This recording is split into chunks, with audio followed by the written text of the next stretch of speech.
चुनाव जति नजिक आउँदैछ त्यति नेपाली राजनीतिमा एउटा अचम्मको दृश्य देखिन थालेको छ। टेलिभिजनका बहसदेखि चिया पसलका गफसम्म एउटै कुरा सुनिन्छ, रवि, बालेन र रासपाको खेदो खन्ने काम।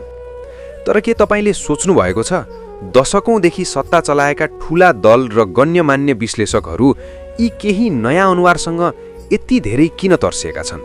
सबैभन्दा पहिलो कारण हो अस्तित्वको सङ्कट। हिजोसम्म हामी बाहेक अरू को छ र भन्ने घमण्डमा रहेका दलहरूलाई बालेन र रासपाको उदयले ऐना देखाइदिएको छ। उनीहरूलाई डर छ कि यदि यो लहर रोकिएन भने आगामी निर्वाचनमा धेरै हेभीवेट नेताहरूको राजनीतिक करियर सदाका लागि समाप्त हुन सक्छ। दोस्रो कारण सेटिङ भत्किनुको पीडा। नेपालमा वर्षौंदेखि राजनीति, कर्मचारी तन्त्र र बिचौलिया बीच एउटा अदृश्य सिन्डिकेट छ। जब बालेनले भाषण कम र काम धेरै गर्ने कुरा गर्छन् वा रविले पुराना फाइल खोल्ने कुरा गर्छन्, तब त्यो सेटिङमा बाँचेकाहरूलाई छटपटी हुन्छ।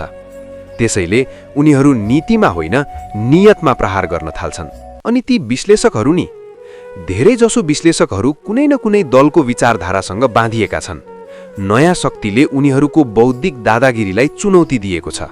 उनीहरूलाई लाग्छ राजनीति केवल सिद्धान्तका ठेली पडेकाले मात्र गर्नुपर्छ, तर जनतालाई सिद्धान्त होइन परिणाम चाहिएको छ, जुन कुरा यी नयाँ अनुहारले डेलिभर गरिरहेका छन्।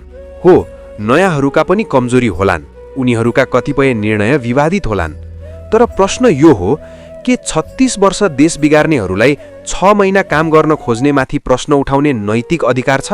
अहिले भइरहेको खेदो खनाई सुधारका लागि होइन, बरु जनतालाई अन्योलमा पारेर पुरानै ढर्रामा फर्काउनका लागि हो। त्यसैले साथीहरू, यो प्रहार जति बढ्छ बुझ्नुहोस् कि रवि, बालेन र रासपाले कतै न कतै सही ठाउँमा हिर्काइरहेका छन्।